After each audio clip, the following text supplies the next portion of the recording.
Hi, let's check out the video of the new evidence from the cabin a week after I left the gifts.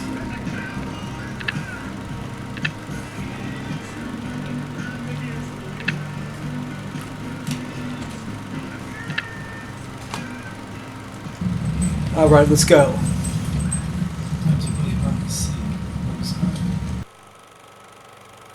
It's always nice going up there, very exciting to do the gifting. It's interesting what they do and what they leave. I really felt I left them some good gifts up there.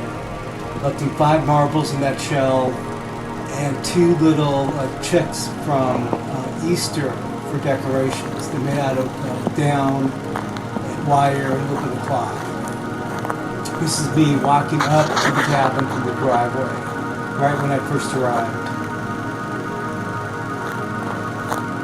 Walking over to one of the gifting stumps. I looked the 5 marbles in that shell and the 2 little Easter chicks in that shell. Now one of them's up on top of the stump. So I picked up the marble and went over to check out the food area where I leave apples and other food.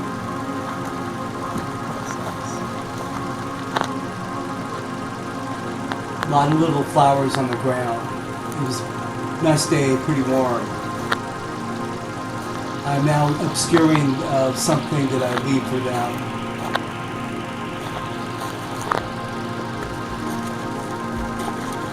That's Zach from Alberta.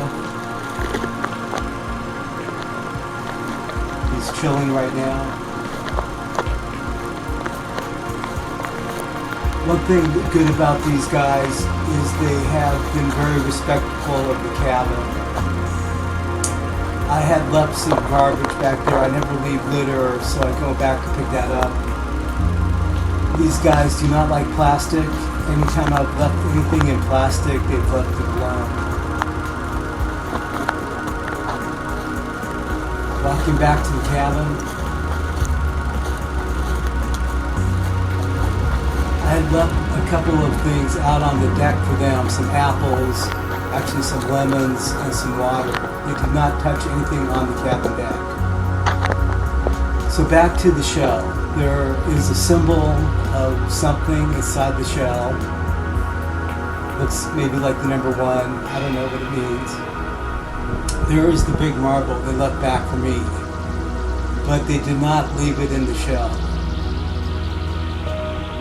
It's almost like they're telling me I'm not part of the group. It's the first thought I had. But I took the marble back and realized that has been touched by a squatch. So what's cool about the little chickadees, 1, that they've been moved, 2, they're not wet. Every morning there's dew out there. So I got up there about 11 o'clock in the morning and it's completely dry. So they must have placed it up there right before I came. So one thing about our friend Todd Standing, he's done an excellent job of taking the photos that blown people away. It's in Discovering Bigfoot on Netflix. This is Jake. He got this picture by doing something that they did not expect. He had behavior that they were expecting, and he turned around and snuck back on these people. And that's how we got some of these pictures. Just clear. It is so difficult to get pictures of wildlife. I've done it for 20 years. So here's the new fort right by the road. That tree did not come from that stump. There are never any tracks on the road. Never any footprints. Again, one thing about these people, they like to put stumps up in the trees. There's another log up, placed up in the tree.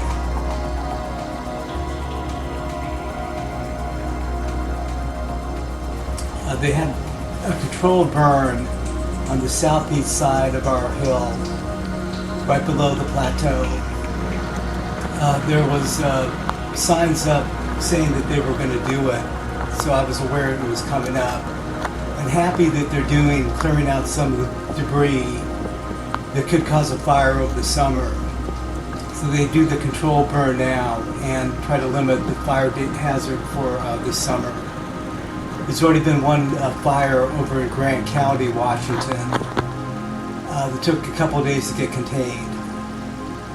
And last year we had a atrocious fire season that had smoke all over the state of Washington.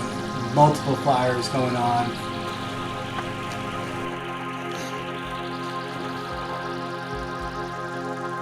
This is from Alaska. It's a tree that's been crammed into the ground. This is my evidence by the cabin. A log that's been stuck up in a tree. Only two things could do something like that. One is man and machine. The other is the Sasquatch people.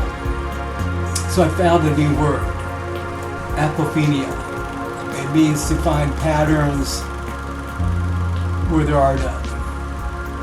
As a mathematician, I used to not really understand what I was doing with some of the projects, but I would understand the patterns and what patterns would be used to solve what equations. So this is some entity up there. It's most likely pareidolia. I found these on 5 photos. There's a head sticking out.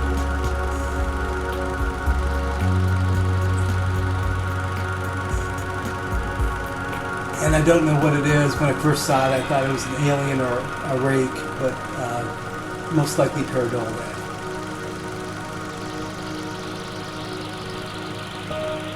Now keep your eyes open. There's something I noticed in the film of this shot driving away from the cabin. The blind is on the right-hand side. Take a look when I swing to the right up here, see if you can see it.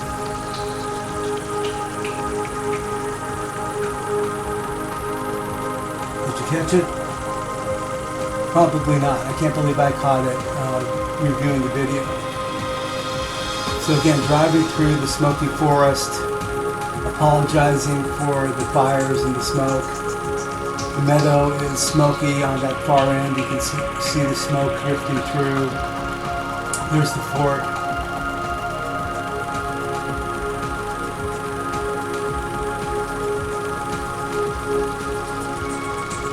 So I wonder what they think about this stuff. Are they mad? They can't tell by their expression, but they might not be happy. Where they just set up their new Rambler and there's a fire next door. That'd make anybody paranoid. Here I'm zooming in on the log, up in a tree, just one of their things. So if you didn't catch it the first time, here we go. See that little triangle window? Look in there, right there. And we zoom in. It's a deer. Very unusual place for a deer to sit, looking the opposite direction, right by the blind. One thing you can do is you photograph the rearview mirror. You might catch something back there that you wouldn't catch otherwise.